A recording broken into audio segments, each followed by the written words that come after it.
Andrew Smith, CEO, 3P Learning Australia.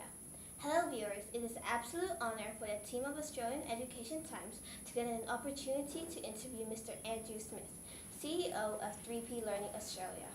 3P Learning is the global leader in online learning for students of all school ages. With more than 25 years of experience as an educator, Mr. Andrew Smith continues to deliver the best in online education and gaming experiences for students as well as teachers.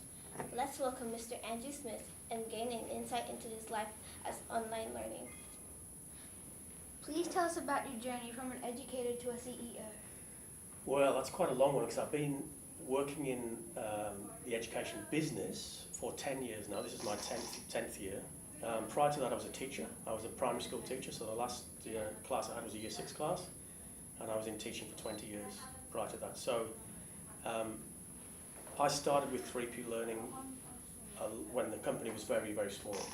It was only a handful of people, less than 10 people. And as the company's grown, and as Mathletics and all of our resources have grown, I've sort of grown with the company. I've had to ask questions of a lot of people that have been CEOs before, and I've met a lot of CEOs, and I've done a lot of learning, and it's been a lot of hard work as well. I can't pretend that it's very easy. It's like you at school. If you've got an assignment and to complete, if you want to do it well and do well at that, you have to put a lot of effort in. So it's exactly the same becoming a CEO or a manager or a leader in a business. So I've sort of been here right at the beginning and grown with the company and learned things along the way. What inspires you the most in your life? Inspires me most? Good question. I'd have to say my family first of all, and secondly, the team that I work with. We've got globally in 3P Learning we have about 220 people working. They inspire me, the way they work as a team. And thirdly, I would say that people like you too. Our community, we refer to you as our community. So people that use our resources, teachers, parents, students, and some of the success stories that we get coming back to us from schools and from parents, that's inspiring too. What is the most memorable experience of your life? Right, okay. Apart from going to watch Middlesbrough at some games, I would have to say the birth of my two sons, Michael and Billy. How do you think online education has changed the face of learning in today's time? That's a good question. That's a big question as well. I could talk about this one for many hours, but I won't. I think what it's done is it's given teachers and students and parents more access to more resources more quickly. For teachers, for example, teachers can get a range of different resources to support what they want to teach, but also what they're getting is data, on-the-spot data about your results and everyone else, every other student in their class's results. So that enables them to target more efficiently and more effectively where students or which students need that particular pieces of help, and they can go and help those students. So in the past, teachers would have to mark the work and then look at a spreadsheet and say, okay, I can see a weakness here. With online learning, they can get it instantly. Online learning also opens up the whole world to students. I mean, you can connect with someone in San Francisco or in London or in Brisbane. You can play live Mathletics against students from all around the world. So it does bring the world much closer. In fact, it brings the world into our classrooms. There are some dangers with online learning as well that I've seen from my experiences with schools, and one of them would be that teachers could, and that doesn't happen a lot, but it can happen, is that teachers can put students onto an e-learning resource and not engage with it, and almost treat it as the resource is doing the work for the students, and that can be a bit of a pitfall. So online learning presents a lot of opportunities for teachers, but it's got to be interacted with and used well, and used as a tool, not just as something that students go off and do. Do you think that the 21st century online education would help students to better prepare for the future careers? Well, yes, I do. And again, back to the last answer, it's if it's used well. If students like you two, when you leave school and go into work, you're going to be working in an online environment. So I think education needs to follow the trend of what's happening in the working world. So without doubt. I think that students that are just working with textbooks or traditional, with a teacher at the front of the classroom talking to the class, students sitting in rows, wouldn't be as well prepared for today's technology working environment. So yes, it would help, certainly. And again, if it's used in the right way. What steps should parents take to help their children in online studies? Okay, I guess just because parents, the students are working at home on a laptop or on a tablet, doesn't mean to say the parents can't engage with their children in their learning.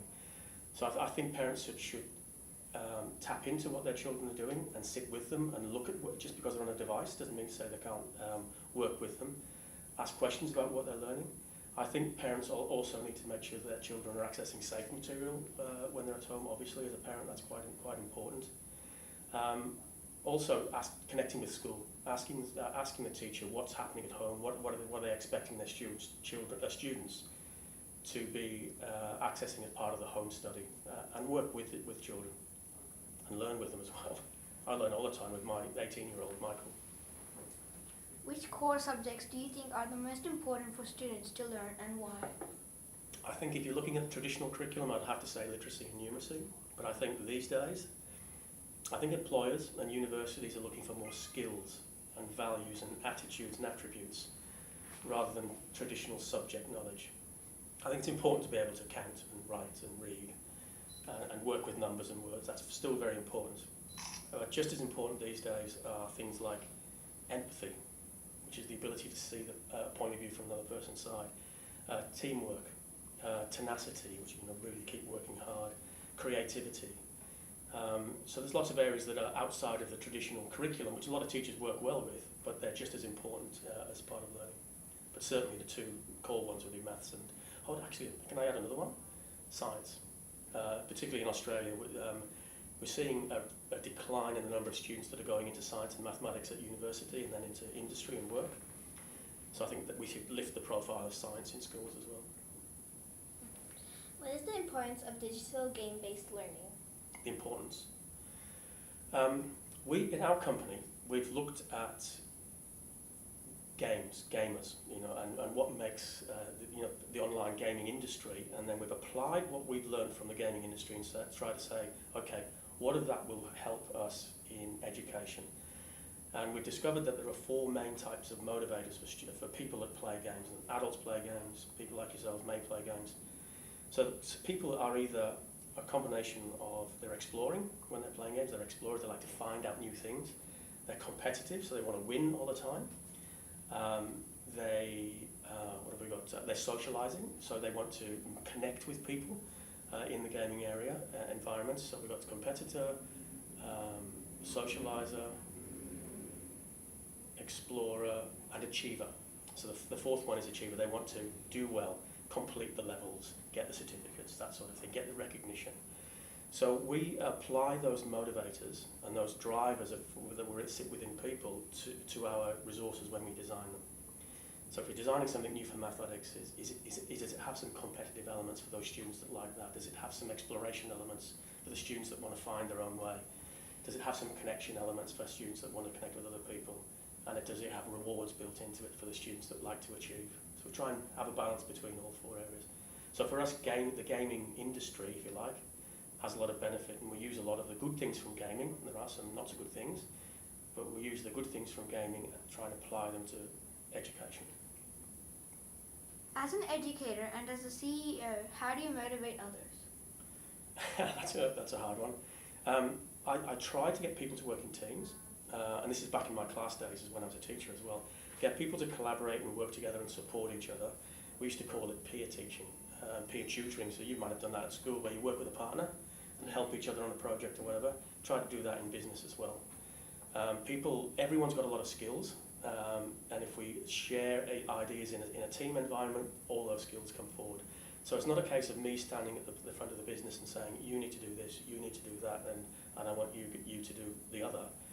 I might set a problem to the team and say, this is what we're trying to achieve, this is where we're going, what ideas do you think you can bring to the fore? And everyone creates and ideas bubble to the surface, and then we take the best of the ideas, put them together into a plan.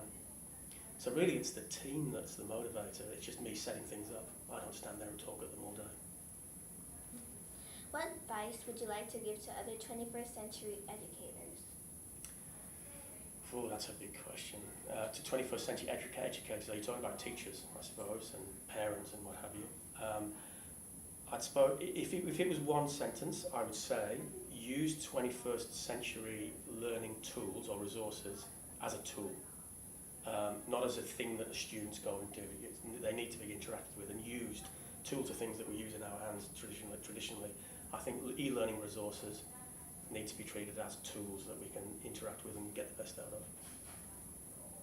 It was great meeting you, and we want to thank you for your precious time on behalf of the whole Australian team of the Australian Education Times. It's been a pleasure. It's been lovely to meet you both as well. Great interviews.